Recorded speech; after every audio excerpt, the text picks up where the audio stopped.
Hello বন্ধুরা, তোমরা সবাই কেমন আছো? আশা করছি ভালো আছো। আমিও ভালো আছি। আবার একটা নতুন recipe, healthy and tasty recipe নিয়ে চলে এলাম তোমাদের সঙ্গে শেয়ার করতে।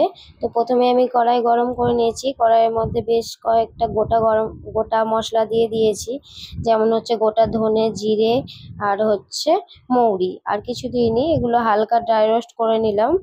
তারপরে কড়াই গরম করে কড়াইয়ের মধ্যে সর্ষের তেল দিয়ে দিয়েছি। তো তেলটা ফার্স্টে ভালো করে গরম করে নিলাম এবং কড়ার চারপাশে খুন্তির সাহায্যে চাড়িয়ে দিলাম, যাতে মাছগুলো লেগে না যায় কড়ার মধ্যে। সেই কারণে তোমরাও এইভাবে মাছ যখন ভাজবে কড়ার চারিপাশে খুন্তির সাহায্যে তেলটাকে চাড়িয়ে নিও। তো এক এক করে আমি এবার কড়াইয়ের মধ্যে মাছগুলো দিয়ে দেব। তো মাছ ভাজার সব সময় খেয়াল রাখতে হবে মাছ কড়াই যেন খুব ভালো গরম হয়, তারপর তেলটাও যেন খুব গরম হয়, তাহলে মাছ ভেঙেও যাবে না এবং লেগে যাওয়ারও কোনো ভয় থাকবে না। তো দেখো আমার মাছগুলো ভাজা হয়ে গেছে, আমি মাছগুলো উঠিয়ে নিলাম। এবার ওই তেলের মধ্যেই আমি দিয়ে দেবো কিছু ফোড়ন।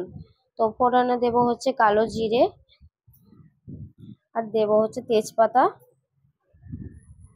আর দেবো হচ্ছে খুব সামান্য একটু হিং। হিংটা দিলে টেস্টটা একটু বাড়ে। তো হিং যদি তোমাদের না থাকে তোমরা নাও দিতে পারো, এটা অপশনাল। তো আমি আজকে তোমাদের সঙ্গে একদম খুব সিম্পল একটা আলু আর কাঁকরোল দিয়ে মাছের ঝোল বানিয়ে দেখাবো।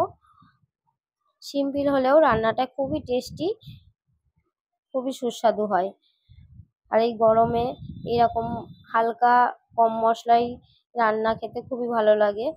রিচ খেতে এই গরমের মধ্যে কারোরই ভালো লাগে না। তো একদমই রিচ নয়। তো আমার আলু আর কাঁকরোলটা দেখো ভাজা হয়ে গেছে। এবার এর মধ্যে আমি দিয়ে দেবো হচ্ছে কুচানো পেঁয়াজ।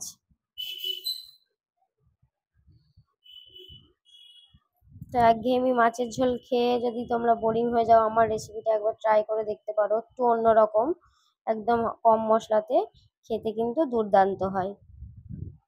তো টেস্টটা বোঝার জন্য তো তোমাদের একবার ট্রাই করতেই হবে।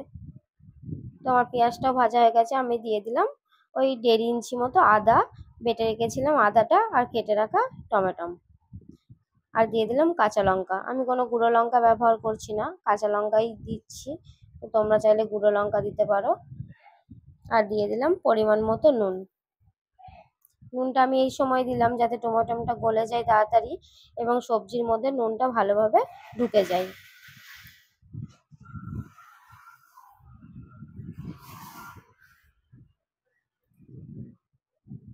তো আদাটার সঙ্গে আমি সবজিটা ভালো করে একটু কষিয়ে নেব।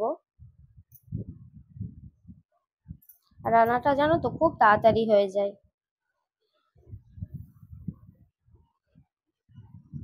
যাদের হাতে কম সময়, রান্নায় বেশি সময় দিতে পারো না, তারা এইভাবে একবার রান্নাটা করে দেখবে।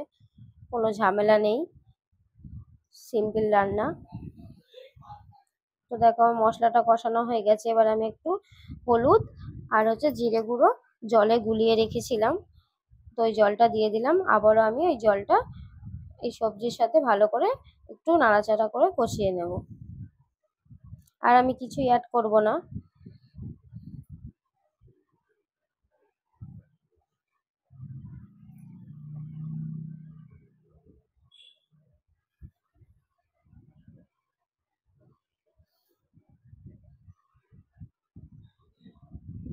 আমি তো রান্নাগুলো একটু খুব সিম্পলি রাখি, যাতে তোমরাও ট্রাই করতে পারো। আর সব সময় বেশি হেজে ভেজে মশলা দিয়ে ভালোও লাগে না খেতে, আর সব সময় মানুষের ঘরে সব রকম মশলা থাকেও না। সেই কারণে আমি রেসিপিগুলো খুব সিম্পল ভাবেই বানানোর চেষ্টা করি। তো আমার দেখো কষানো হয়ে গেছে। এবার আমি পরিমাণ মতো জলটা দিয়ে দিলাম। জলটা একটু বুঝে শুনেই দেবে, তোমরা যতটা ঝোল রাখবে ততটা পরিমাণে জলটা দেবে। তো আলুটা হচ্ছে কষাতে কষাতে অনেকটাই সিদ্ধ হয়ে গেছে, সেই কারণে আমি জলটা অল্পই দিলাম। শুধু মাছগুলো একটু হালকা সিদ্ধ হবে ততটা। দেখো ঝোলটা আমার ফুটে গেছে। এই পর্যায়ে তোমরা নুন ঝালটা একটু চেক করে নেবে, যদি যেটা লাগে প্রয়োজন হয় সেটা দিয়ে দেবে। তো মাছগুলো দিয়ে দিলাম। এবার মাছগুলো যাতে ঝোলের মধ্যে গিয়ে একটু টেস্টটা বাড়িয়ে দেয়, সেই কারণে মাছগুলো দিয়ে এবার আমি ঢাকা দিয়ে দেব বেশ কিছুক্ষণের জন্য। বেশিক্ষণ লাগবে না, ওই 10 মিনিট মতো ঢাকা দিলেই হবে, কারণ আমার অলরেডি সবকিছু সিদ্ধই হয়ে গেছে। 10 মিনিটের জন্য এটাকে ছেড়ে দিই। তো দেখো 10 মিনিট পরে আবার ফিরে এলাম। ঢাকাটা খুলে দেখাই তোমাদের। দেখো অলমোস্ট মাছের ঝোল কমপ্লিট, একদম সিম্পল। তো তোমাদের একটা কথা বলি, তোমরা আমার পাশে এইভাবে থেকেছো, তার জন্য আমার 110 সাবস্ক্রাইবার পূরণ হয়েছে, তার জন্য তোমাদের অসংখ্য ধন্যবাদ। এইভাবেই আমার পাশে থেকো। তো আমি যে একটা গোটা মশলা ভাজলাম, সেটা গুঁড়িয়ে রেখেছিলাম, সেই ভাজা মশলাটা নামানোর আগে দিয়ে দিলাম। তো যেটা বলছিলাম, এইভাবে পাশে থেকো, তাহলে আমি আরো এগিয়ে যেতে পারবো। আর আমার ভিডিও যদি তোমাদের ভালো লাগে, অবশ্যই লাইক, কমেন্ট, শেয়ার করে দিও। আর যে যেখান থেকে দেখছো, অবশ্যই কমেন্ট করে জানিও আমার রেসিপিগুলো কেমন হয়, আর ট্রাই করার জন্য অনুরোধ রইল।